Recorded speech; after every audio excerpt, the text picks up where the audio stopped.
ইসলামের যে যুদ্ধগুলো হয়েছে এটা মানে বর্তমানে যদি ইসলামের জন্য যুদ্ধ করার প্রয়োজন হয়, এই সিদ্ধান্তটা আসলে কে নিবে, কার সিদ্ধান্তে যুদ্ধ হবে বর্তমানে যদি যুদ্ধ করার প্রয়োজন হয়? এখন সরাসরি দেখবেন প্রশ্ন উত্তর ভিত্তিক অনুষ্ঠান ইসলামী সমাধান, সৌজন্যে NCC bank, powered by NCC ইসলামী। এনসিসি ব্যাংক কার্ডে এই রমজানে শপিং, ডাইনিং ও ট্রাভেলিং এ পাচ্ছেন আকর্ষণীয় ক্যাশব্যাক এবং সেভিংস অফার। এনসিসি ব্যাংক, আপনার সাথেই সব সময়।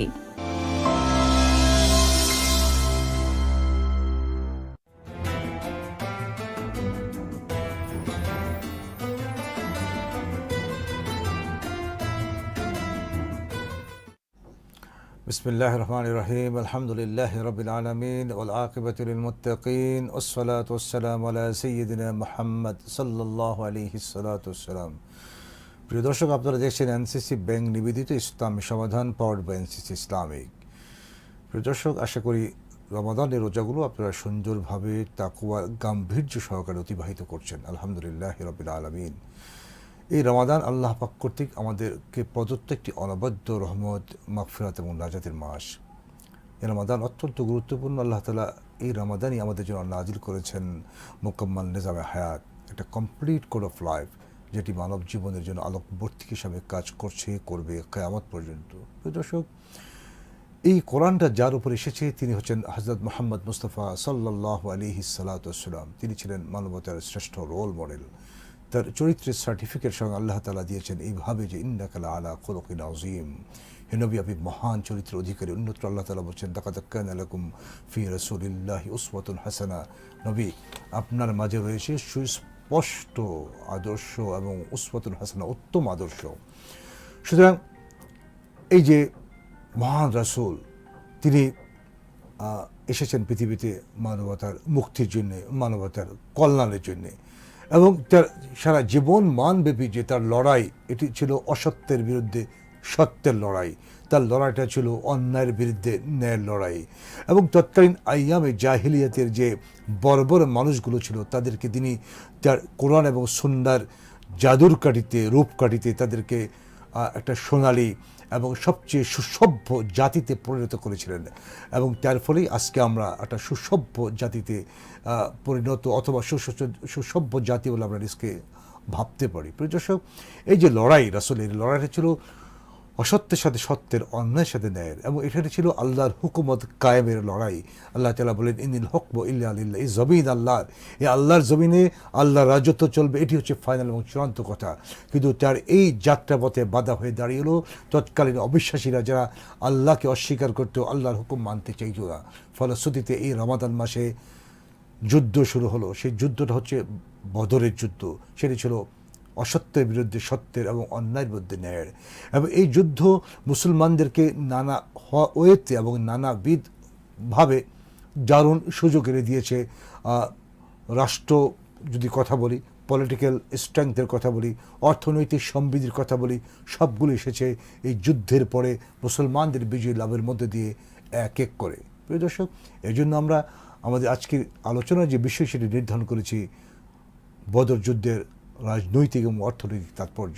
এবং এই বিষয়ে আলোচনা করার জন্য আমরা আমাদের স্টুডিওতে নিমন্ত্রণ জানিয়েছি একজন সম্মানিত থেকে। তিনি হচ্ছেন অধ্যাপক আব্দুল জাহির মাহমুদ, বিশিষ্ট শিক্ষাবিদ। চলুন আমরা তার সাথে কথা বলি, তার মূল্যবান মতামতগুলো শুনি আমাদের আজকের বিষয়ের উপর। জনাব আব্দুল জাহির মাহমুদ, ভালো আছেন আপনি? জি আলহামদুলিল্লাহ। আপনাকে বাসী টিভির পক্ষ থেকে আন্তরিক মোবারকবাদ জানাই। জি, আপনাকেও ধন্যবাদ, সেই সাথে টিভি কর্তৃপক্ষেও ধন্যবাদ, আলহামদুলিল্লাহ, আমাদের দর্শকদেরকেও ধন্যবাদ। আলহামদুলিল্লাহ। আজকের দিনটা অত্যন্ত গুরুত্বপূর্ণ। এই দিনেই আজ থেকে 1400 এর বেশি বৎসর আগে একটি রক্তক্ষয়ী লড়াই হয়েছে। সেটি ছিল সত্য প্রতিষ্ঠা করার লড়াই, ন্যায় প্রতিষ্ঠা করার লড়াই, মানুষের যে জুলুম তার নাকপাশ থেকে আরেক দল মানুষকে মুক্ত করার মানুষের চূড়ান্ত লড়াই। এবং এই লড়াই শুধু কেবলমাত্র লড়াই ছিল না, এই লড়াইয়ের যে গভীর তাৎপর্য, এটা আজ পর্যন্ত আমরা অনুধাবন করছি এবং কিয়ামত পর্যন্ত এটা মানুষ অনুধাবন করবে। এবং এই লড়াইয়ের বিস্তারিত সংক্ষিপ্ত বিবরণ আল্লাহ তাআলা পবিত্র কোরআনুল কারীমে দিয়েছেন, লাকাদ নাসারাকুমুল্লাহু বিবদ্র ওয়া আনতুম আযিল্লাহ, এবং আরও অনেক আয়াত আছে, আমরা সেগুলো আপনার থেকেই শুনবো। সুতরাং আমরা আপনার মাধ্যমে আমাদের প্রিয় দর্শকদের জানাতে চাই, রমাদান মাসেই যুদ্ধ সংগঠিত হয়েছে। 17ই রমাদান ছিল। বদর যুদ্ধের রাজনৈতিক এবং অর্থনৈতিক যে ইম্পর্টেন্স বা সিগনিফিকেন্স, এটা কি? জি, ধন্যবাদ আপনাকে। অত্যন্ত গুরুত্বপূর্ণ একটি বিষয়ে আপনি অবতারণা করেছেন। আজকের দিনটি হলো 17 রমজান। এই দিনটাকে কোরআনুল কারিমে বলা হলো ইয়াউমুল ফুরকান, অর্থাৎ সত্য মিথ্যার মধ্যে প্রভেদকারী একটি দিন। এই দিন অত্যন্ত নগণ্য কিছু মুসলমান, যাদের সংখ্যা খুবই কম ছিল, কিন্তু ইমানের বলে দীপ্ত বলিয়ান, এরা ছিল আল্লাহর প্রেমে খুব গভীরভাবে শক্তিশালী। এজন্য আপনি যে কথাটা বলেছেন, এই মাহে রমাদানের 17 তারিখ ছিল সেদিন, যেদিন বদর যুদ্ধ সংগঠিত হয়েছে। সেদিন মুসলমানরা স্বল্প সংখ্যক হওয়া সত্ত্বেও বিজয় আল্লাহ মুসলমানদেরকে দান করেছে। আল্লাহ এটা এভাবে বিবরণ দিয়েছেন, ওয়ান্তুম আজিল্লাহ। জি, যদি তোমরা সেদিন সেখান থেকে লড়াই করে বিজয় ছিনিয়ে না আনতে, তাহলে তো তোমরা সমস্যাগ্রস্ত হয়ে যেতে, ক্ষতিগ্রস্ত হয়ে যেতে। এটা নিয়মও আছে। আল্লাহ সুবহানাহু ওয়া তাআলা কোরআনুল কারিমে আমাদেরকে কিন্তু বারবার গাইড করেছেন। কারণ এই জাতি তো আল্লাহর পথ নির্দেশিকা অনুযায়ী চললে সমস্যা হওয়ার কথা নয়, কিন্তু যেখানেই আল্লাহ সুবহানাহু ওয়া তাআলার বিধানকে লঙ্ঘন করেছে, প্রিয় নবী জনাবে মুহাম্মদুর রাসূলুল্লাহ সাল্লাল্লাহু আলাইহি ওয়াসাল্লাম যে বিধান এই পৃথিবীতে প্রতিষ্ঠা করেছেন, এর বিরোধিতা করেছে, সেখানেই সংঘাত সৃষ্টি হয়েছে। তো সংঘাত আজকে নতুন নয়, এটা শাশ্বত চিরন্তন, সত্য মিথ্যার সংঘাত চিরদিন থাকবে, এবং এক্ষেত্রেও তার ব্যত্যয় ঘটেনি। এখন প্রশ্ন হলো, আপনি যে প্রশ্ন আমাকে করেছেন, কেন আমাদেরকে বদর যুদ্ধের অবতারণা করতে হয়েছে, এটার কারণ হলো প্রিয় নবী জনাবে মুহাম্মদুর রাসূলুল্লাহ সাল্লাল্লাহু আলাইহি ওয়াসাল্লাম আল্লাহর পক্ষ থেকে যে বিধান পেয়েছেন, সেটি হচ্ছে যে তুমি মানুষকে বলো লা ইলাহা ইল্লাল্লাহ তুফলিহু, আল্লাহ ছাড়া কোনো ইলাহ নেই। এটা হচ্ছে একত্বের বাণী, শাশ্বত বাণী, চিরন্তন পয়গাম। যারা এই কথার উপরে ঈমান এনে দৃঢ়তার সাথে দুনিয়াতে চলাফেরা করবে, তাদের সমস্যা হবে না। তা আল্লাহ রাসূল যখন এই তাওহীদের বাণী দাওয়াত দিচ্ছিলেন, তখনই তার উপর অত্যাচারের, নির্যাতনের স্টিম রোলার পরিচালিত হয়েছে।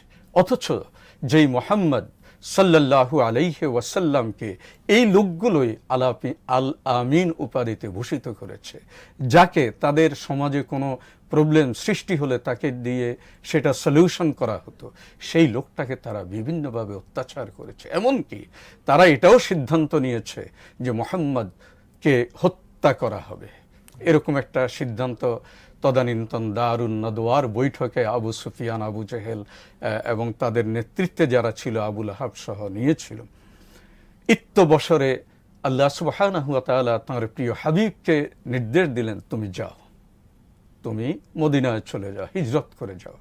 আল্লাহ রাসূল আল্লাহর কথা মোতাবেক, আল্লাহর হুকুম মোতাবেক সেখানে তিনি চলে আসেন। এখানে অনেক ঘটনা আছে, আমি সেদিকে যাচ্ছি না, আমি যাচ্ছি বদরে। তখন আল্লাহ রাসূল প্রিয় মাতৃভূমি, যেখানে তার শৈশব কৈশোর, যেখানে তিনি বড় হয়েছিলেন, হিজরত করে আসার সময় তিনি বারবার তার প্রিয় জন্মভূমির দিকে তাকাচ্ছিলেন, মাটির দিকে তাকাচ্ছিলেন, চোখের অশ্রু সংবরণ করতে না পেরে বলেছিলেন, ওরে মক্কার মাটি, তোকে ছেড়ে আমার প্রাণ যেতে চায় না রে। এই তো হলো দেশপ্রেমিক আমাদের প্রিয় নবী জনাবে মুহাম্মদুর রাসূলুল্লাহ সাল্লাল্লাহু আলাইহি ওয়াসাল্লাম। তিনি যখন মদিনায় চলে আসেন, ভালো কথা, মদিনার লোকেরা অনেকেই তাকে সাদর সম্ভাষণ জানিয়েছিলেন। সেদিন মদিনার সেই বিশেষ করে আমরা যেখানে বিভিন্ন জায়গায় যে আমরা ঘুরতে যাই, প্রথম যে মসজিদ, সেই মসজিদের কাছে এই জায়গাটা আল্লাহ আমাদেরকে স্বচক্ষে দেখার তৌফিক দিয়েছেন। আরবের সেই ছোট ছোট বালক বালিকারা এবং অনেক বয়স্ক মানুষ আল্লাহ রাসূলকে অভিবাদন জানিয়ে বলেছিলেন, তালাআল বাদরু আলাইনা মিন সানিয়াতিল বিদা ওয়াজাবাশ শুকরু আলাইনা মাদআ লিল্লাহি তাআলা। এত সুন্দর, মক্কা থেকে সেই লোকটা মদিনায় এত সুন্দর থাকবে না, এটা তো কুরাইশদের সহ্য হচ্ছিল না। তারা ষড়যন্ত্রের জাল তারা বিস্তার করেছে। নট অনলি মক্কা থেকে বিতাড়িত করেই তারা ক্ষান্ত হননি, মদিনায়ও ষড়যন্ত্র শুরু করেছে, মদিনায়ও তাদের চর ছিল। তো আল্লাহ রাসূল সাল্লাল্লাহু আলাইহি ওয়াসাল্লাম আস্তে আস্তে মদিনায় একটা সুন্দর সমাজ কায়েম করছিলেন। এটা কিন্তু কুরাইশদের সহ্য হচ্ছিল না। তারা ইসলামের যে প্রচার প্রসার যে হচ্ছে এটা দেখে তাদের গাত্রদাহ শুরু হয়ে গেল। শুধু তাই নয়, মক্কা থেকে মুসলমানদেরকে তারা তো বিতাড়িত করেছেই, মদিনায় যখন আল্লাহ রাসূল নতুন সমাজ প্রতিষ্ঠা করেছেন এটাও তাদের গা জ্বালার একটা উপক্রম হয়। সবচেয়ে বড় কথা হলো যেই কারণে এসে বদরের যুদ্ধটা সংগঠিত হয়, এটা বদর যেখানে, এটা ছিল একটা চৌরাস্তার মতো, অর্থাৎ মক্কা থেকে সিরিয়া যাওয়ার পথে এটা একটা ইম্পর্টেন্ট এরিয়া।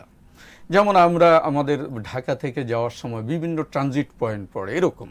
তো এখান দিয়ে ওই বছর আবু সুফিয়ানের নেতৃত্বে এই মুসলমানদের উপরে হামলা করার জন্য অস্ত্র শস্ত্র তারা কিনে এই পথ অতিক্রম করেছে। এই খবর এসেছে আমাদের প্রিয় নবী জনাবে মুহাম্মদ রাসূলুল্লাহ সাল্লাল্লাহু আলাইহি ওয়াসাল্লামের কাছে। তিনি তখন তার সভাসদকে ডাকলেন, সাহাবীদেরকে ডাকলেন, হযরত আবু বকর, হযরত ওমর, হযরত আলী, ওনারা খুব শক্ত হাতে এটাকে দমন করার জন্য আল্লাহ রাসূলকে পরামর্শ দিলেন। আল্লাহ রাসূল খুব খুশি হলেন। তখন খুশি হলেন যখন আবু বকর সায় দিলেন। এরপরে সেখানে সিদ্ধান্ত হলো আমরা তাদের পথ গতিরোধ করব। তখন 12 রমজান ওনারা সেদিকে রওনা দেন। ইত্যবসরে আবু সুফিয়ান সেটা শুনে ফেলেছে। শোনার পরে তারা আবার মক্কায় খবর দিল যে মুহাম্মদ আমাদেরকে আক্রমণ করার জন্য আসছে, আমাদের মাল সামানা সব কিছু তারা লুট করবে, এই ধরনের একটা খবর রটিয়ে দিল। এইদিকে আবু জেহেল এবং আবু সুফিয়ান তো এখানে আছে, তার নেতৃত্বে সহস্র 1000 সৈন্য নিয়ে তারা বদর অভিমুখে আসলো। রাসূল করিম সাল্লাল্লাহু আলাইহি ওয়াসাল্লাম এখানে ছিলেন। তখন আবু সুফিয়ান কিন্তু অন্য পথে সে চলে গেল। তখন সেখানে যুদ্ধ অনিবার্য হয়ে পড়ে। যখন সেখানেও কিন্তু একটা জিনিস, সম্মানিত উপস্থাপক, আপনাকে না বললেই নয়, আপনার মধ্য দিয়েই আমি আমাদের সম্মানিত শ্রোতাদেরকে বলতে চাই, মুসলমানদের এবং প্রিয় নবী জনাবে মুহাম্মদ রাসূলুল্লাহ সাল্লাল্লাহু আলাইহি ওয়াসাল্লাম কখনো অফেন্সিভ তিনি যুদ্ধ করেননি। তার যতগুলো যুদ্ধ ছিল সব ছিল ডিফেন্সিভ। তো সেখানে যুদ্ধ হবে, আল্লাহর ফয়সালা আসলে এখানে আছে। আল্লাহ কিন্তু আল্লাহ রাসূলকে এর আগেই কিন্তু স্বপ্নযোগে বলে দিয়েছেন এবং ইঙ্গিত দিয়েছেন তোমার বিজয় হবে। বিজয়ের নট অনলি দ্যাট, হাদিস যদি আমরা পর্যালোচনা করি আমরা দেখব যে আল্লাহ রাসূল সাহাবীদেরকে দেখিয়ে দিচ্ছেন এখানে আবু জেহেলের লাশ থাকবে, এখানে ওখানে ওতাইবা সাইবা এদের লাশ থাকবে, দেখিয়ে দিলেন। এবং যুদ্ধের শেষে হলো তাই। যাক, সেটা হলো হাদিসের একটা বর্ণনা থেকে আমি বলছি। তো তখন মুসলমানদের অবস্থাটা ছিল এরকম, ওনারা বালুময় একটা জায়গায় অবস্থান নিয়েছে। ওদিকে আবু জেহেল এর নেতৃত্বে সেদিকে তারা শক্ত মাটি, ওদিকে তারা তাদের সামরিক বাহিনী নিয়ে অবস্থান গ্রহণ করেছে। তারপর আল্লাহ কি করলেন? প্রচণ্ড গতিতে বৃষ্টি দিলেন এবং এই বৃষ্টিতে যুদ্ধের আগের রাতে অনেকগুলো ঘটনা ঘটেছে অলৌকিক। আল্লাহ রাসূলকে সাহায্য করা, মুসলমানদেরকে সাহায্য করা, কারণ মুসলমানরা সত্যকে প্রতিষ্ঠা করার জন্য যেখানেই তারা থেমে যাবে, আল্লাহ রাব্বুল আলামিন বলেছেন ওয়া কানা হাক্কান আলাইনা নাসরুল মুমিনিন।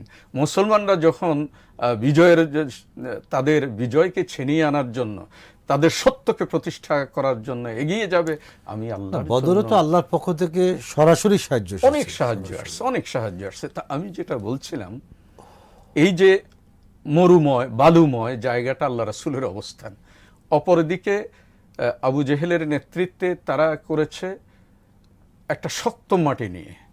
রাতে আল্লাহ বৃষ্টি দিলেন, রেজাল্ট কি হলো? আল্লাহ সাহায্য কিভাবে আসলো?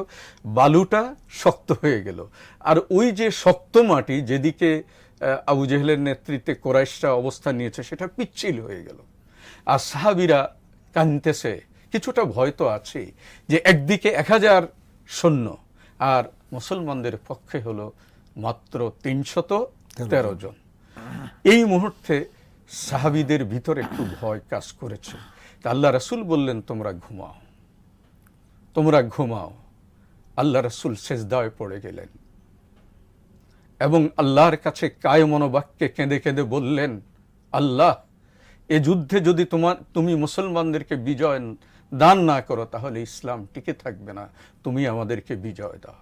একদিকে আল্লাহ রাসূল কাঁদতেছেন, অন্যদিকে সাহাবীরা ঘুমাচ্ছেন, এবং সাইকোলজিক্যাল দেখেন কি সুন্দর একটা আবহ তৈরি করেছে। আমরা এই সাইকোলজিক্যাল যে এনভায়রনমেন্টটা একটু পরে শুনবো, জাস্ট ছোট্ট একটা বিরতির পরে। প্রিয় দর্শক, আপনারা চমৎকার আলোচনা শুনছেন, আবেগময় আলোচনা। রমাদান মাসের 17 তারিখ যে যুদ্ধ হয়েছিল, বদর যুদ্ধ, তার রাজনৈতিক এবং আর্থিক যে সিগনিফিকেন্স বা গুরুত্ব, এই বিষয়ের উপর আমরা ছোট্ট একটা বিরতিতে যাব। আমাদের সাথেই থাকুন, আমরা বিরতির পর বাকি অংশটুকু শুনবো ইনশাল্লাহ।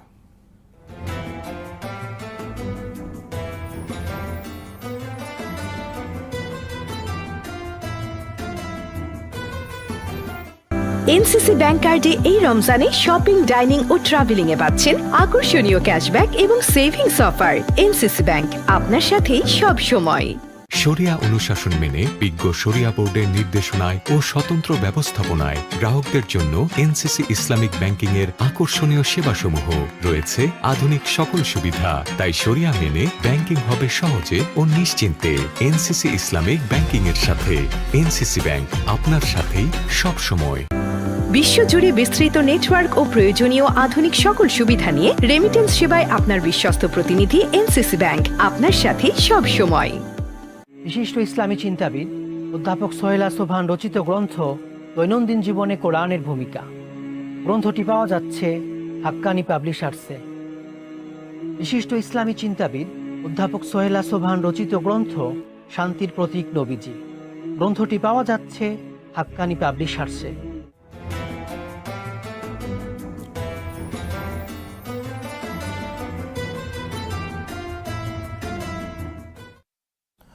প্রিয় দর্শক, আপনারা দেখছেন এনসিসি ব্যাংক নিবেদিত ইসলামের সমাধান, পাওয়ার্ড বাই এনসিসি ইসলামিক।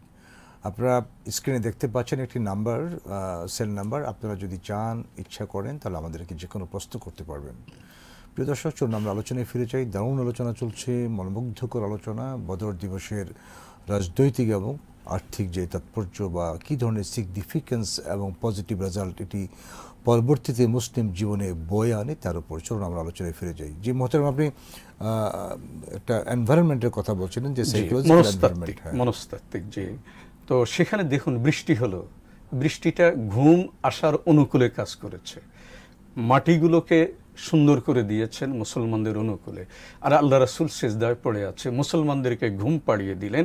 আর আল্লাহ রাসূলকে আল্লাহ অভিযোগে বলে দিলেন যে নিশ্চয়ই আমি আপনাকে এই যুদ্ধে বিজয় না আসা পর্যন্ত অনবরত 1000 ফেরেশতা দিয়ে আপনাকে সাহায্য করতে থাকব। এটা সূরা আল-আনফালের 9 নম্বর আয়াত। তো অনুরূপভাবে আল্লাহ, এটা কোথাও আবার 3000 আছে, 5000-এর কথা আছে, মানে আল্লাহ তাআলা এক এক সময় যখন যতটুকু প্রয়োজন। না, এটা 1000। আপনি জানেন আরবি একটা গ্রামার আছে, যে গ্রামারে যখন আধিক্যে চলে যায় তখন এটা সংখ্যাটা আর নির্ধারিত থাকে না, এটা অধিক হতে পারে, অধিক হারে। তো যেমন আল্লাহ তাআলা বলেছেন, ঈদ ইউগাশিকুমুন নুআসা আমানাতাম মিনহু, আমি তোমাদেরকে যত্ন করে ঘুম পাড়িয়ে দিয়েছি যাতে করে তোমরা কিছুটা স্বস্তি পেতে পারো। এগুলো কোট করা দরকার।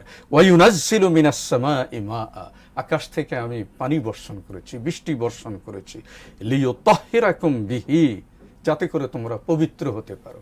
কারণ ঘুমানোর ভিতরে, এটাও তাফসিরে এসেছে, মানুষ কোনো কারণে অপবিত্র হয়ে যেতে পারে, যাতে এই বৃষ্টির পানি দ্বারা মুসলমানরা পবিত্রতা অর্জন করতে পারে। আল্লাহ এই সময়ে সেটা করে দিয়েছেন।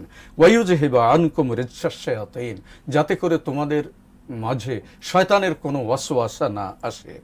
ওয়ায়ুরবিতা আলা কুলুবিকুম, এবং তোমাদের হৃদয় যাতে প্রতিষ্ঠিত হয়ে যায়, ইস্তেকামত হয়ে যায়, যে আল্লাহর পক্ষ থেকে সাহায্য আসবে এবং এই যুদ্ধে আমাদের বিজয় অবশ্যম্ভাবী। জা আল হক ওয়া জাহাকাল বাতিল ইন্নাল বাতিলা কানা যাহুকা, সত্য সমাগত, অসত্য দূরীভূত, সত্যের জয় অবশ্যম্ভাবী। এরপর আল্লাহ সুবহানাহু ওয়া তাআলা সেখানে মুসলমানদের এক অসাধারণ বিজয় দান করেছেন, যে বিজয়ের কারণে ইসলাম সমগ্র আরব জুড়ে একটা শক্তিশালী দল হিসাবে, একটা শক্তিশালী মতবাদ হিসাবে সেখানে উপস্থাপিত হলো। চূড়ান্তভাবে মানুষ মূল্যায়ন করতে শুরু করলো। কুরাইশরা ভয় পেল না, মুহাম্মদ সাল্লাল্লাহু আলাইহি ওয়াসাল্লামকে আর হেনতেনভাবে ব্যবহার করা যাবে না, যেভাবে সেভাবে সম্বোধন করা যাবে না, এবং তারা কাউন্ট করতে শুরু করলো। এদিকে আল্লাহ রাসূলের আরেকটা সুযোগ হলো, মানে পলিটিক্যালি ইসলাম একটি শক্তি হিসাবে স্বীকৃতি পেল। হ্যাঁ, খুবই শক্তিশালী। এবং আল্লাহ রাসূল মদিনায় সকল বৌদ্ধ, ইয়াহুদি, খ্রিস্টান সবাই কিন্তু আল্লাহ রাসূলের কাছে দলে দলে আসছে, যেমনটা হয়েছিল মক্কা বিজয়ের পর। চমৎকার আলোচনা চলছে। ছোট্ট একটা ফোন এসেছে, আমরা ফোনটা রিসিভ করি। জি, কে বলছেন প্লিজ? Hello, hello, hello. ফোনটা মনে হয় বিচ্ছিন্ন হয়ে গেছে, আমরা আবার অপেক্ষায় রইলাম। যদি ফোন আসে আমরা রিসিভ করবো ইনশাল্লাহ। জি, আপনি যেমন আলোচনা হ্যাঁ, তো করছেন। এখানে দুটো জিনিস, একটা হচ্ছে রাজনৈতিকভাবে, সামাজিকভাবে ইসলাম প্রতিষ্ঠা পেল, অর্থাৎ ইসলাম তো এমনিতেই সত্যি আল্লাহর দেয়া জীবন ব্যবস্থা। ইন্নাদ-দীনা ইনদাল্লাহিল ইসলাম, আল্লাহর মনোনীত জীবন ব্যবস্থা, একটা রিকগনাইজড পাওয়ার হয়ে গেল, পাওয়ার হয়ে গেল। এখন সবাই এটার মূল্যায়ন করতে শুরু করলো।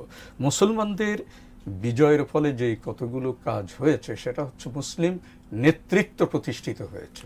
এতদিন মুসলিম নেতৃত্বকে কেউ গুরুত্ব দেয়নি, কিন্তু এখন দিতে শুরু করেছে। মদিনার লোকেরা দলে দলে, সকল গোত্রের লোকেরা। ফোনটা মনে আবার এসেছে। জি, কে বলছেন প্লিজ? আসসালামু আলাইকুম, আমার একটা প্রশ্ন ছিল আপনাদের কাছে। হ্যালো। জি জি, বলেন। যে আপনার এই যে বদরের যুদ্ধে ইসলামের যে যুদ্ধগুলো হয়েছে, এটা মানে বর্তমানে যদি ইসলামের জন্য যুদ্ধ করার প্রয়োজন হয়, এই সিদ্ধান্তটা আসলে কে নিবে? কার সিদ্ধান্তে যুদ্ধ হবে বর্তমানে যদি যুদ্ধ করার প্রয়োজন হয়? Right right. জি, ধন্যবাদ। আমাদের ভাইয়ের প্রশ্ন ছিল যে বদর যুদ্ধ হয়েছে আল্লাহ রাসূলের নেতৃত্বে, বর্তমানে যদি এই ধরনের যুদ্ধের প্রয়োজনীয়তা দেখা দেয়, নেতৃত্ব কে দিবে? সুন্দর কথা।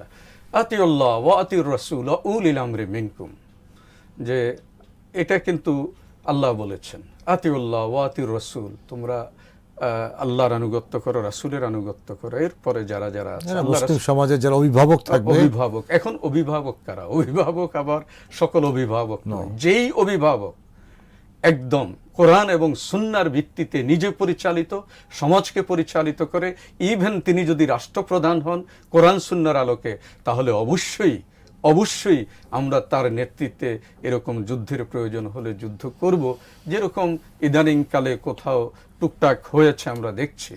তো এখন হলো, এখন সেখানে অবশ্যই অন্যায়ের বিরুদ্ধে ন্যায়ের সংগ্রাম হবে, এটা অসত্যের বিরুদ্ধে সত্যের। এখন মানুষের মেজরিটি পার্সন যে নাগরিক, তাদের ওই নেতৃত্বের প্রতি শ্রদ্ধাবোধ থাকতে হবে, কারণ ওই নেতৃত্বের প্রতি শ্রদ্ধাবোধ থাকবে যিনি তাকওয়ায় নিজেকে স্বয়ং সম্পূর্ণ করেছেন। এমন নেতৃত্বের আনুগত্য করা ফরজ। বদর যুদ্ধের যে অর্থনৈতিক, আমরা তো পলিটিক্যাল বিষয়টা দেখলাম, ইসলাম একটা রাজনৈতিক শিক্ষিত টোটাল জাজিরাতুল আরবে, এবং এই বদর যুদ্ধের পর বিশ্বের বিভিন্ন দেশ থেকে মুসলমানদের সাথে যোগাযোগের যে বিষয়টা, সেটা একটা ব্রিজিং আমরা মনে করি হওয়া শুরু হলো। কিন্তু এর অর্থনৈতিক দিকটা কি? মুসলমানরা অর্থনৈতিকভাবে কি সমৃদ্ধি পেল এই যুদ্ধের পরে? হ্যাঁ, এটা একদম সুন্দরভাবে বলা যেতে পারে। মুসলমানদের অর্থনৈতিক সমৃদ্ধি আস্তে আস্তে আসা শুরু করেছে। যেমন এতদিন কিন্তু জিজিয়া কর ছিল না, এই যুদ্ধের পরেই সেটা শুরু হয়েছে। আল্লাহ রাসূল সকল গোত্রকে ডেকে এটা প্রতিষ্ঠা করেছেন। এবং বিশেষ করে বদরের যুদ্ধে যে কুরাইশ শত্রুরা, কুরাইশ সৈন্যরা যে প্রচুর পরিমাণ সম্পদ রেখে গেছেন, গনিমতের মাল, সেটা হলো গনিমত। আল্লাহ রাব্বুল আলামিন সূরা আল আনফালে এ ব্যাপারেও বলেছেন, ওয়ালামু আন্নামা গনিমতুম মিন শাইইন ফাআন্না লিল্লাহি খুমসু। এই সেখানে যেই পরিমাণ গনিমত পেয়েছে, এটা কিন্তু প্রচুর, মুসলমানদের অনেক অর্থনৈতিক কাজে সহযোগী হয়েছে, এটার ভাগও করে দিয়েছে কিভাবে বন্টন করতে হবে। এখানে টুকটাক বিষয় আছে যেটা আমরা তাফসিরে পড়েছি। তো এটাকে 5 ভাগ করে, 1 ভাগ আল্লাহর, 1 ভাগ আল্লাহ রাসূলের, 1 ভাগ ইয়াতীম, এবং 1 ভাগ হলো নিকটতম আত্মীয় স্বজন, 1 ভাগ হলো মিসকিন যারা, এবং যারা মুসাফির তাদের জন্য।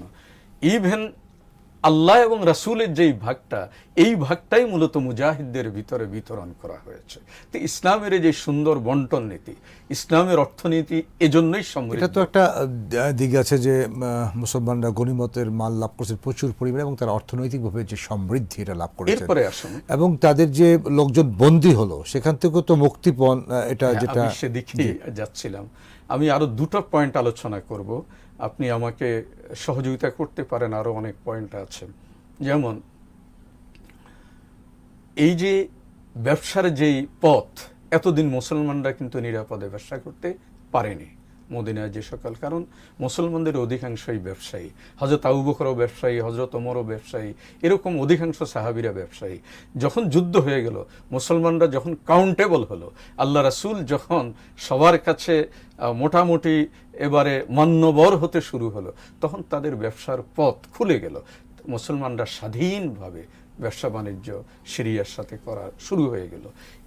এই ব্যবসা দিয়ে অর্থনৈতিক একটা সমৃদ্ধি এসেছে। যেমন আপনাকে এই প্রসঙ্গে আমি একটা কথা বলে রাখি, আমাদের সম্মানিত শ্রোতাদের অনেক উপকার হবে।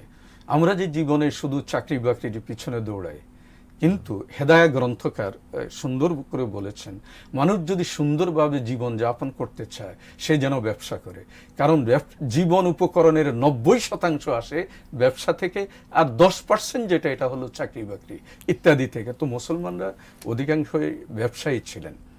এবং শুধু সেটা না, মুসলমানরা সেখানে যে গনিমতের মালগুলো পেলেন, এখানে অনেক দামি দামি জিনিস ছিল যেগুলো তারা করেছে। আরেকটা বিষয় হলো যে যুদ্ধবন্দী, এখানে তো অনেক বন্দী হয়েছে, কুরাইশদের 70 জনের মতো বন্দী হলো, এবং এদের সাথে কুরাইশদের তখন একটা বন্দী বিনিময় চুক্তি হলো। তো এই যে বন্দী বিনিময় চুক্তি, সেখানে আল্লাহ রাসূল খুব সহজ করে দিয়েছেন, এবং মুসলমানরা ওই বন্দীদের সাথে কখনো খারাপ আচরণ করেনি, চমৎকার ব্যবহার করেছেন। মজার বিষয় হলো, মুসলমানদের এই ব্যবহারে খুশি হয়ে যারা বন্দী ছিল, এরা আর পরে কেউ অন্য ধর্মের ছিল না, প্রত্যেকে ইসলাম গ্রহণ করেছে আগে পরে। তো এখানে আল্লাহ রাসূল যে নীতিমালা করেছেন যে আপনারা আপনাদের বন্দীদেরকে নিতে হলে এত দিরহামের বিনিময়ে করতে হবে, এত টাকার বিনিময়ে করতে হবে। এভাবে হলো এক গ্রুপ। আরেক গ্রুপ শিক্ষিত মানুষ, কিন্তু তাদের টাকা নাই, মুক্তিপণ দেওয়ার মতো অর্থ নাই। আল্লাহ রাসূল বলেছেন, ঠিক আছে, আপনি যেহেতু যুদ্ধবন্দী, আপনি এখান থেকে মুক্ত হতে হলে আমার এই 10 জনকে শিক্ষিত বানিয়ে দিবেন, অক্ষর জ্ঞান দিয়ে দিবেন। কি সুন্দর একটা রাষ্ট্রনীতি ছিল প্রিয় নবী হযরত মুহাম্মদ রাসূলুল্লাহ সাল্লাল্লাহু আলাইহি ওয়াসাল্লামের। আমরা এমনই হতভাগা জাতি, আল্লাহ রাসূল আমাদের জন্য যে বিষয়গুলো রেখে গেছেন, আমাদের সম্পদ হওয়া সত্ত্বেও আমরা সেগুলো থেকে অনেক দূরে।